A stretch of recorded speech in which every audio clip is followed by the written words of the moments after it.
Good morning. Thank you for the opportunity to return today and address this issue with you once again as we did in April. I'm Dr. Brent Boles. I have been in the private practice of obstetrics and gynecology in Murfreesboro, Tennessee since July of 2005, after having practiced in Western Kentucky for 9 years prior to that. And prior to that, spent 8 years in Louisville completing my medical school and residency training. I also hold academic appointments with the University of Tennessee Health Sciences Center in the Department of Emergency Medicine, and am responsible for assisting in the instruction of emergency medicine interns on women's health issues, specifically including the methods which are used as standard medical practice to assess the life and viability of the early pregnancy when it presents to the emergency room with problems. I am also an assistant clinical professor at the Meharry Medical College Department of Obstetrics and Gynecology, and am the site director for their residency program affiliate site at St. Thomas Rutherford Hospital in Murfreesboro. I am responsible there for the instruction of second and third year residents, both in general women's health care and surgical technique. I also hold an academic appointment with the University of Tennessee Physician Assistant School, and am responsible for training physician assistant students during their women's health clinical rotations. I am here today to repeat the testimony that I offered in April and to answer any further questions, because obviously all of us have had a great deal of time to consider the things that were discussed at that point in time. Medical science is clear and unambiguous. Despite what the supporters of abortion will say when they say that abortion is no different than having a tonsillectomy or an appendectomy, that is simply not the case. Medical science is clear that life begins at conception. It is not ambiguous. It is taught in every medical school course in embryology. It is taught in board-certified programs in obstetrics and gynecology residency training. It is required knowledge for emergency medicine doctors to have if they desire to be board-certified. It is clear. It is unambiguous. Human life begins at the moment of conception. This is attested to by multiple textbooks. Dr. Keith Moore is responsible for most of the textbooks that are used to teach embryology in medical school. Clinically, The Developing Human, Clinically Oriented Embryology is the title of most of his texts that have been used over the years, and there are multiple editions. Each edition says, in the first chapter, life begins at conception. He has updated his work, and the newest title is now, has a title that actually gives more credibility to this issue. He chose to title his work, Before We Are Born, Human Embryology, indicating that there is a person to whom the application of a pronoun is appropriate present in the human pregnancy.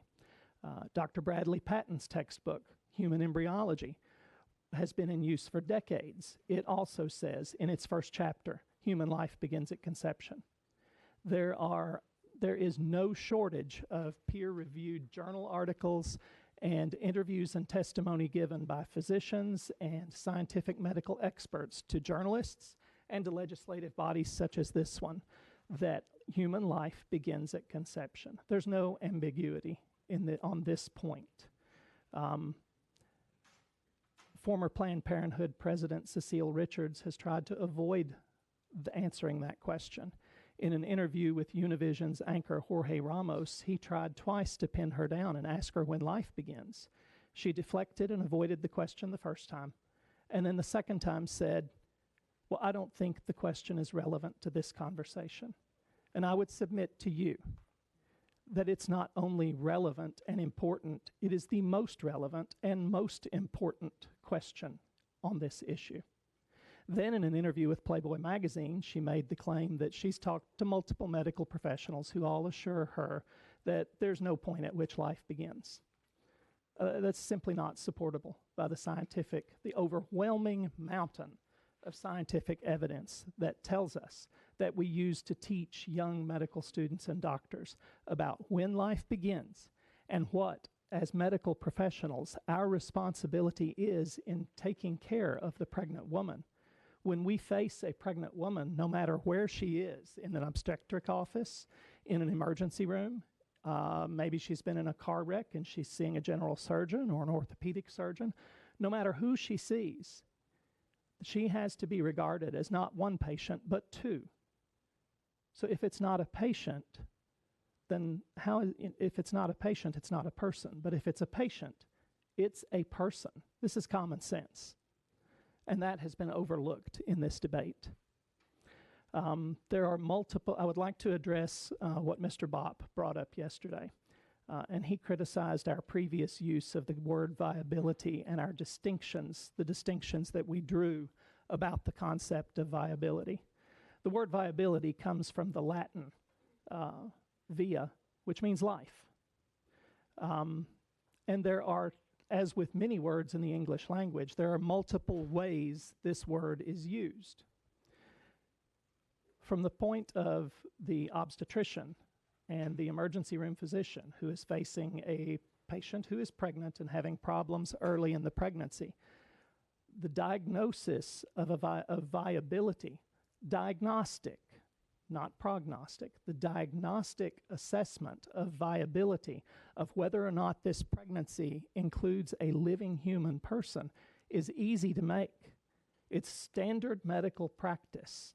The American College of Obstetricians and Gynecologists in Technical Bulletin 93 talks about how to assess the viability of the pregnancy even before the heartbeat is visible.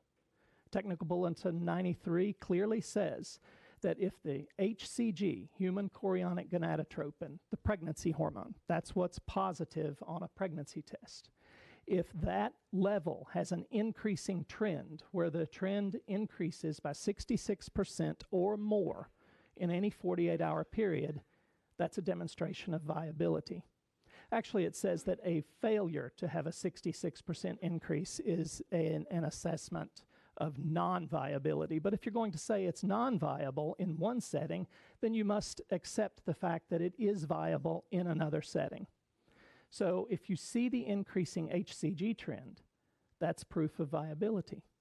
If you see the heartbeat, that is further proof of viability. This is a diagnostic assessment. It's not prone to social opinion or political whim. It simply is what it is. If the HCG is going up and then a heartbeat becomes visible, it is indisputable that the pregnancy is viable from a diagnostic point of view. The standard in Casey is what most people consider when they think of the word viability as it relates to pregnancy. That is a prognostic assessment and has absolutely nothing to do with whether or not the child is alive or whether or not the child is worthy of constitutional protections that we all enjoy as persons. It is simply a prognostic assessment. A prognostic assessment is used not just in pregnancy, but in so many other medical situations. If you are going in for a quadruple bypass because you've got a 90% occlusion of 4 of the arteries in your heart, you do not have a very good prognosis. If you have stage 4 cancer, you do not have a very good prognosis. But if you've just got an earache, you have an excellent prognosis. Prognostic evaluations simply have to do with the likelihood of a good outcome. And with regard to the standard use of the term viability, as it was used in Casey versus Planned Parenthood, viability is a prognostic assessment for the chances the child in the mid-second trimester has for continued life if delivered at that point, and has nothing to do with whether or not life is truly present and whether or not that child deserves constitutional protections. That is as clear and concise an explanation that I can imagine of the concept of the 2 different uses of the word viability as it applies to the pregnancy. This issue is obviously very important to all of us. But there are more medical texts that refer to these issues. I referred to the ACOG Technical Bulletin 93. There's a textbook called Novak's Gynecology. There's a textbook called Williams Obstetrics.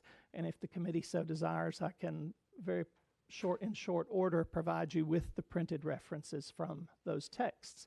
But they all talk about the assessment of the viability of the early pregnancy when a woman possibly might have an ectopic pregnancy, could be having a miscarriage, or may have a normal pregnancy that's just very early.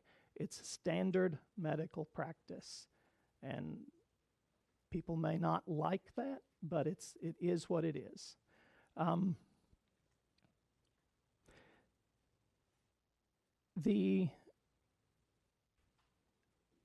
Our issue on the pro-life side has been trying to come to agreement on how to handle this.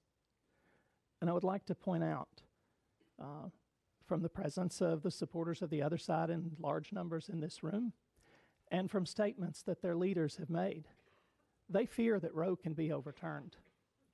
If they CEO of Planned Parenthood of New England, Megan Gallagher, recently said, and I'll quote,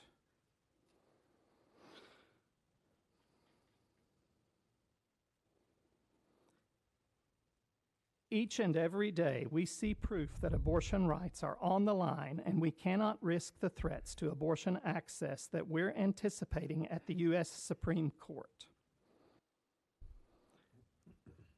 They fear an overturn of Roe, and they are willing to be the most effective advocates possible to try to prevent that.